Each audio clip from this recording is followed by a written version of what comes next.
ఉద్యమ నేత ముద్రగడ పద్మనాభం జనసేనలోకి చేరికకి ముహూర్తం ఖరారైంది. సంక్రాంతి పండుగ తర్వాత ముద్రగడ పద్మనాభం జనసేనలో చేరనున్నారు. ఒకవేళ సంక్రాంతి పండుగ తర్వాత అనివార్య పరిస్థితుల్లో కుదరకపోతే జనవరి 22 అయోధ్య రామాలయ ప్రారంభం తర్వాత ముద్రగడని జనసేన అధ్యక్షుడు పవన్ కళ్యాణ్ పార్టీలోకి ఆహ్వానించనున్నారు. కాపు ఉద్యమ నేత ముద్రగడని స్వయంగా పార్టీలోకి ఆహ్వానించాలని జనసేనాని నిర్ణయించారని సమాచారం. పవన్ కళ్యాణ్ స్వయంగా కాకినాడ జిల్లా కిర్లంపూడిలోని ముద్రగడ ఇంటికి వెళ్లనున్నారు. పార్టీ కండువా కప్పి జనసేనలోకి చేర్చుకోనున్నారు.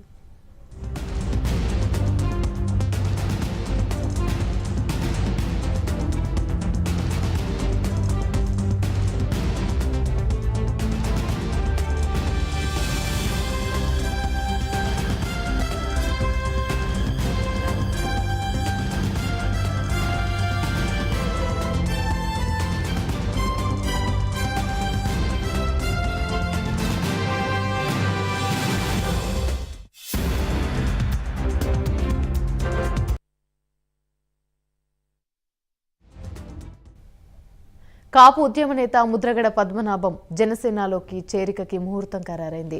సంక్రాంతి పండుగ తర్వాత ముద్రగడ పద్మనాభం జనసేనలో చేరనున్నారు. ఒకవేళ సంక్రాంతి పండుగ తర్వాత అనివార్య పరిస్థితుల్లో కుదరకపోతే జనవరి 22 అయోధ్య రామాలయ ప్రారంభం తర్వాత ముద్రగడని జనసేన అధ్యక్షుడు పవన్ కళ్యాణ్ పార్టీలోకి ఆహ్వానించనున్నారు. కాపు ఉద్యమ నేత ముద్రగడని స్వయంగా పార్టీలోకి ఆహ్వానించాలని జనసేనాని నిర్ణయించారని సమాచారం. పవన్ కళ్యాణ్ స్వయంగా కాకినాడ జిల్లా కిర్లంపూడిలోని ముద్రగడ ఇంటికి వెళ్లనున్నారు. పార్టీ కండువా కప్పి జనసేనలోకి చేర్చుకోనున్నారు. రైట్, ఇక ఇదే అంశానికి సంబంధించి మరిన్ని వివరాలు మా ప్రతినిధి సాంబశివరావు అందిస్తారు. సాంబశివరావు, చెప్పండి. పవన్ కళ్యాణ్ స్వయంగా కాకినాడ జిల్లా కిర్లంపూడిలోని ముద్రగడ ఇంటికి వెళ్లి పార్టీ కండువా కప్పి జనసేనలోకి ఆహ్వానించే అవకాశాలు అయితే ఉన్నట్టుగా తెలుస్తుంది. దీనికి సంబంధించి పూర్తి అప్డేట్స్ ఏంటి? Thank you. మనం చూసినట్లయితే జనసేన అధ్యక్షుడు పవన్ కళ్యాణ్ ఇప్పటికే కాపులకి ఎప్పుడు కూడా నా ఇంటి ముఖద్వారం తెరిచే ఉంటుందంటూ కూడా తలుపులు చూసుంటూ కూడా ఏదైతే ప్రకటన చేసినటువంటి పరిస్థితి ఉంది. అందులో భాగంగానే ఏదైతే కాపు సంఘానికి చెందినటువంటి ముఖ్య నాయకులందరితో కూడా ఇప్పటికే భేటీలు అవుతున్నటువంటి పరిస్థితి. అందులో భాగంగా ముఖ్యంగా మనం చూసినట్లయితే ఇప్పటికే అందరికీ కాపు ఉద్యమ నేతగా ముద్రపడినటువంటి ముద్రగడ పద్మనాభం అంటే తెలవని వారు అయితే అటు కోస్తాంధ్రలో కానివ్వండి, ఆంధ్రప్రదేశ్ లో చాలా జిల్లాల వరకు కూడా ఆయన ప్రముఖంగా ఏర్పడేటువంటి పేరు. అటువంటి ఆయన ఏదైతే అటు వైసీపీకి ఇటు టీడీపీకి వెళ్ళడంతో కూడా కొంతకాలంగా ఆయన రెండు పార్టీల్లో చేరదు, కానీ ప్రత్యక్ష రాజకీయాల్లోకి పాల్గొంటారంటూ వస్తున్నటువంటి ఊహాగానాలు అవుతున్నాయి. ఆ ఊహాగానాల నేపథ్యంలో జనసేన పార్టీ గురించి మరి కొంతమంది వెళ్ళి గత కొద్ది రోజులుగా ఆయన మీట్ అవడం జరిగిందని కూడా తెలుస్తోంది. ఆయన మీట్ అయ్యి పార్టీలోకి ఆహ్వానించినట్టు కూడా తెలుస్తుంది. ఆ నేపథ్యంలోనే జనసేన అధ్యక్షుడు పవన్ కళ్యాణ్ కూడా ఈ నెల 20వ తారీఖున కానివ్వండి, లేదు ఏదైతే అయోధ్య రామ మందిరం ఏర్పాటు ప్రారంభోత్సవం తర్వాత కానీ ఏదైతే ముద్రగడ ఇంటికి కిర్లంపూడి వెళ్ళి ఆయన ప్రత్యేకంగా ఏదైతే ఆహ్వానిస్తారంటూ కూడా పలు ఏదైతే సోషల్ మీడియాలో మాత్రం చక్కెరలు కొడుతున్నటువంటి పరిస్థితి. మొత్తం మీద ఈ యొక్క సమాచారం అయితే మాత్రం జనసేనలో మాత్రం అటు కాపు నేతల్లో కూడా ఒక రకమైనటువంటి ఉత్సాహం అయితే ఇస్తున్నటువంటి పరిస్థితి. ముద్రగడ పద్మనాభం కనుక జనసేన పార్టీలోకి వచ్చినట్లయితే కనుక అటు కాపు సంఘంలో ఉన్నటువంటి ముఖ్య నేతలతో పాటు ఆయనకున్నటువంటి కేడర్ కూడా ఉభయ గోదావరి జిల్లాల్లో కూడా జనసేన వైపు మొగ్గు చూపడంతో జనసేనకి భారీ బలం పుంజుకుంటుందని కూడా విశ్లేషకులు చెబుతున్నటువంటి పరిస్థితి. ఏది ఏమైనప్పుడు కూడా జనసేన అధ్యక్షుడు పవన్ కళ్యాణ్ కనుక ఏదైతే కిర్లంపూడి కనుక వెళ్ళి ఆయన నివాసానికి చేరుకుని ఆయన కనుక పార్టీ కన్వర్గా ఆహ్వానించినట్లయితే మాత్రం జనసేన పార్టీ బలోపేతం ఉంటున్నట్టు కూడా కొంతమంది కాపు నేతలు అనేక ప్రచార మాధ్యమాల ద్వారా కానివ్వండి, సోషల్ మీడియా మాధ్యమాల ద్వారా కూడా ప్రచారం చేస్తున్నటువంటి పరిస్థితి.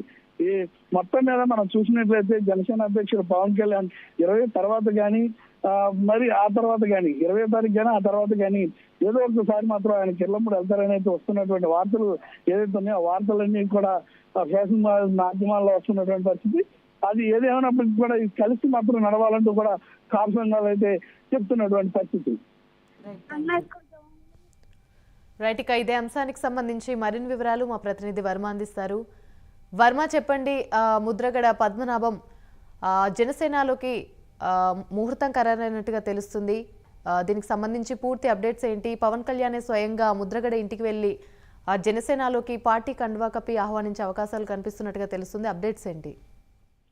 ఏమని ఇప్పుడు ప్రస్తుతం ఎన్నికలు సమీపిస్తున్న వేళ ఏపీ రాజకీయం ఊహించిన మలుపులైతే తిరుగుతుందని చెప్పుకోవాలి. కాపు ఉద్యమ నేత మాజీ మంత్రి ముద్రగడ పద్మనాభం జనసేనలో చేరుతున్నారనే వార్తలతో ఉభయ గోదావరి జిల్లాలో రాజకీయ సమీకరణాలు శరవేగంగా మారుతున్నాయి. ఏదైతే జనసేన టీడీపీ కూటమి ముద్రగడ రాక తమకు మేలు చేస్తుందనే భావనలో ప్రస్తుతం ఉన్న నేపథ్యంలో గోదావరి జిల్లాలో కాపు ఓట్లు తమకే పడతాయని, వైసీపీకి ఖచ్చితంగా నష్టం జరుగుతుందని కూడా అంచనాలు వేసిన పరిస్థితులు అయితే ఉన్నాయి. ఈ వ్యవహారాన్ని విశ్లేషణ చేస్తూ ఉంటే సరికొత్త అంశాలు కూడా వెలుగులో వస్తున్న పరిస్థితులు కూడా ఉన్నాయి. కాపుల ఐక్యత అలాగే హక్కుల కోసం 2 దశాబ్దాలుగా ముద్రగడ పద్మనాభం ఒకవైపు రాజీ లేని పోరాటం అయితే చేస్తున్న పరిస్థితి అందరికీ తెలిసిందే. అయితే ముద్రగడ పిలిపిస్తే కాపులు ఖచ్చితంగా కదిలి వస్తారు. ముద్రగడ ప్రస్తుతం పాలిటిక్స్ లో రీఎంట్రీ ఇచ్చిన తర్వాత సెకండ్ ఇన్నింగ్స్ మొదలు పెడుతున్న విషయంలో ప్రస్తుతం తాను ఏదో ఒక రాజకీయ పార్టీలో చేరతానని తాజాగా ఇటీవల ఆయన కుమారుడు చెప్పిన నేపథ్యంలో టీడీపీ ప్రభుత్వ హయాంలో కాపు రిజర్వేషన్ అమలు చేయాలని ముద్రగడ ఉద్యమం చేపట్టిన సమయంలో వైసీపీ ఆయనకు ప్రత్యక్షంగా పరోక్షంగా కూడా మద్దతు ఇచ్చిన పరిస్థితులు అయితే ఉన్నాయి. అయితే 2019లో వైసీపీ గెలిచిన దగ్గర నుంచి కూడా అనేక విషయాల్లో ప్రభుత్వాన్ని ప్రశంసిస్తూ కూడా ఆయన ముద్రగడ లేఖలు కూడా రాసిన పరిస్థితులు అయితే ఉన్నాయి. అయితే ముద్రగడ వైసీపీలో ఖచ్చితంగా చేరతారు అనుకుంటున్న పరిస్థితుల్లో జనసేన నేతలు ఆయనతో భేటీ కావడం సంచలనంగా మారింది. అలాగే పవన్ కళ్యాణ్ సన్నిహితుడు బొలిశెట్టి శ్రీనివాస్ ఆయన్ని జనసేనలో కూడా ఆహ్వానించడం జరిగింది. కాపు సామాజిక వర్గానికి చెందిన ముఖ్య నేతలు కూడా ముద్రగడను జనసేన పార్టీలోకి రావాలని ఆహ్వానం పలికినట్లుగా ఇప్పటికే సమాచారం ఉంది. అయితే టీడీపీ జనసేన కూటమిలోకి రావడం ద్వారా మేలు జరుగుతుంది ఖచ్చితంగానే ముద్రగడకు కూడా సూచించినట్లుగా కాపు నేతలు కూడా సూచించినట్లుగా అయితే సమాచారం ఉంది. అయితే సంక్రాంతికి ముఖ్యంగా పవన్ కళ్యాణ్ సంక్రాంతి వెళ్ళిన సంక్రాంతిలోనూ ముద్రగడ పద్మనాభం ఇంటికి వెళ్లి స్వయంగా పార్టీలో చేరుకుపోయి క్లారిటీ ఇస్తారు, ఆయన పార్టీలోకి ఆహ్వానిస్తారని కూడా ప్రస్తుతం ఆ పార్టీ వర్గాల నుంచి సమాచారం తెలుస్తుంది. అయితే టీడీపీకి అండగా ఉండే కమ్మ సామాజిక వర్గానికి కాపు సామాజిక వర్గం తోడైతే గెలుపు నల్లేరు పై నడకేనన్న అంచనాలు ప్రస్తుతం కొనసాగుతున్నాయి. ఏదేమైనా ఈ రాజకీయాలు ప్రస్తుతం వచ్చే ఎన్నికల్లో పవన్ కళ్యాణ్ ముద్రగడ కెమిస్ట్రీ ఖచ్చితంగా రాబోయే రాజకీయాల్లో సరికొత్త హిస్టరీని అయితే క్రియేట్ చేస్తుందని చెప్పి ఏపీ ప్రజలు అలాగే కాపు నేతలు కూడా ఆశాభావం వ్యక్తం చేస్తున్నారు. Yamini right, thank you.